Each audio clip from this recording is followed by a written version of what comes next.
College म्हणजे जे मोजके आहे भारतामध्ये किंवा IITचं इंजिनिअरिंग कॉलेज जे सुद्धा मोजके आहे, तशा कॉलेजला प्रवेश मिळावा यासाठी जसं जिकरानं प्रयत्न करावा लागते, अगदी तशीच प्रयत्नांची शर्त MA इंग्रजीसाठी त्या काळात करावी लागायची. आणि त्या काळात सरांनी MA इंग्रजी करून मारेगावात गेल्या 30 वर्षापासून विद्यादानाचं कार्य करायचं अविरतपणे सुरू आहे. वर्ग 4च्या स्कॉलरशिपमध्ये सर जिल्ह्यातून पहिले आले. केवळ 34 नाही, MTS MTS अशा विविध परीक्षांमध्ये प्रावीण्य श्रेणी त्यांनी 10वी पासून तर BA पर्यंत इंग्रजी वाङ्मय, इंग्रजी विषय या सर्व विषयाच्या शिकवणी होती. ट्युशन सुद्धा सर घेतात.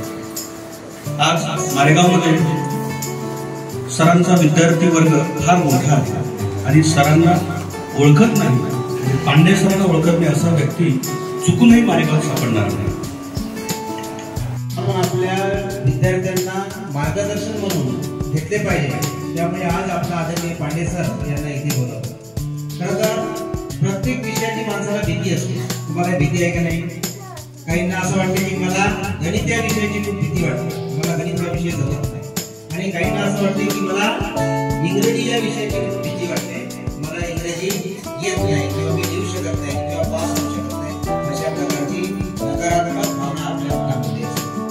परंतु लँग्वेज बद्दल सांगायचं म्हटलं तर आपल्याला माहिती आहे की भाषा ही शिकवल्या जात नाही, शिकली जाते. म्हणून मी नेहमी तुम्हाला एक उदाहरण देतो की आपल्या शाळेमध्ये आदिवासी समाजाचेच पूर्ण 100% विद्यार्थी आहेत. परंतु आदिवासी समाजाचे विद्यार्थी असून ते वेगवेगळ्या जातीचे आहेत. काही परदार असेल, गोंड असेल, कोलाम असेल, बरोबर आहे. परंतु इथे ते विद्यार्थी समूहाने ऑर्डिनरी गाडी झाली. मी म्हणून दाखवतो जापुरचा जापुरचा जापुरचा जापुरचा जापुरचा जापुरचा जापुरचा जापुरचा आणि शेवटी सफुरदा नावाची कविता निर्माण झाली. कोणती कविता निर्माण झाली? तुमच्या शाळेमध्ये कोणत्या तरी सडककडे स्प्लेंडर नावाची गाडी काय आहे?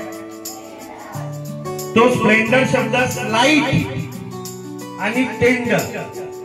कोणता? स्लाइड आणि टेंडर असं म्हणून कोणता शब्द झाला? स्प्लेंडर. असाच एक शब्द टीव्ही वरती जेव्हा का तुम्ही शो पाहता, फंटास्टिक आणि फॅब्युलस असे 2 शब्द आहेत. कोणते होते? फंटॅस्टिक आणि आता नवीन शब्द त्यांनी जनरेट केला, फंटॅब्युलस. कोणता शब्द जनरेट केला? जनरेट केला म्हणजे निर्माण केला. जनरेट करणे म्हणजे काय केलं? आपल्या शाळेमध्ये कार्यक्रम असला तर ते आवाजाचं इंजिन येते, वाचते की नाही, त्याला आपण जनरेटर म्हणतो. जनरेट करणारा, राईट करणारा, मेक करणारा, सिंग करणारा. मग सिंग म्हणजे काय? सिंग म्हणजे काय झालं? मेक म्हणजे मेक बनवणे. मेकर म्हणजे बनवणारा. मग जेव्हाही एखाद्या वर्डच्या मागे AR, ER आणि OR लागतो, काय लागतं बेटा? AR, E आणि ER. प्रोड्यूस करणारा, प्रोड्युसर. थिंक करणारा, हे वर्ब आहे. काय आहे? दुसरा माइंड. MIGST माइंड म्हणजे ताकद. LIGST म्हणजे लाईट. SIGST म्हणजे साईट. बरोबर आहे? आता तुम्ही मैदानात कुस्ती खेळता, दॅट इज कॉल्ड फाईट. काय म्हणतात त्याला? साईटचं स्पेलिंग SIGST आहे, तर फाईटचं स्पेलिंग काय असेल बेटा? FIGHT. येईल की नाही? आता हे सोपं आहे. तुम्हाला सांगतो, तुमचा जो बुक, पेन, पेन्सिल वगैरे असेल तर माझे काही गोष्टी लक्षात घ्या. इंग्रजी भाषा शिकायची असेल तर इंग्रजी ही अनालिटिकल म्हणजे विश्लेषण करून सांगणारी भाषा. कोणती? इंग्लिश काय आहे? विश्लेषण करू शकतो. ही जगातली सगळ्यात सोपी भाषा आहे. ही जगातली सगळ्यात सोपी भाषा आहे. याचं कारण याचा जो ठरलेला सिंटॅक्स. सिंटॅक्स म्हणजे वाक्याचा क्रम. सिंटॅक्स म्हणजे काय?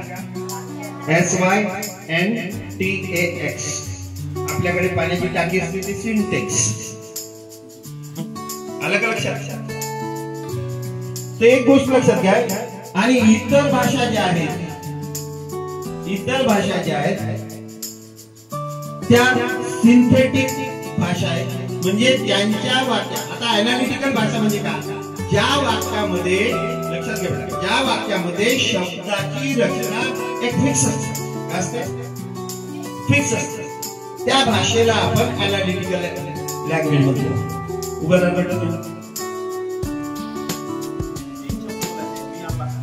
मी आंबा खातो. तुझं काय म्हणत आहे त्याच वाक्याला बसव. आंबा खातो मी. मी आंबा खातो. आंबा खातो मी. आंबा खातो मी. आता खातो आंबा मी. मी आंबा खातो.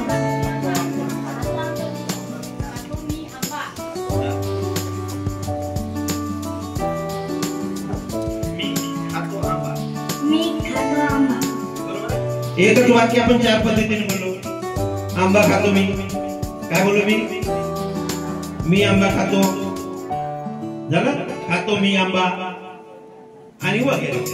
आता हेच वाक्य जर इंग्रजीमध्ये बोलायचं असेल तर त्याचं ठरलेली रचना आहे. There is a fix pattern. तुम्हाला असंच म्हणावं लागेल, आय ईट अ मँगो. आणि उलट केलं मग आपण आय ईट अ मँगो. इथे आपण असं केलं, लक्षात घ्या.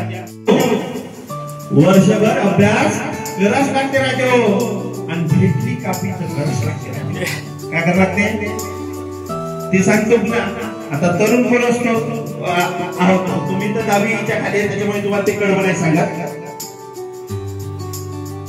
जन्मभर कष्ट कराच लागते राजो. जन्मभर कष्ट कराच लागते राजो. नाही लागली नोकरी तर माईचं ठिकट शिवास लागते राजो. हे शेवटचं कडवं होतं. सांगायचं तात्पर्य एवढंच होतं. आमच्या त्या कॉलेजमध्ये एक मॅडम होती, तिचा पिरियड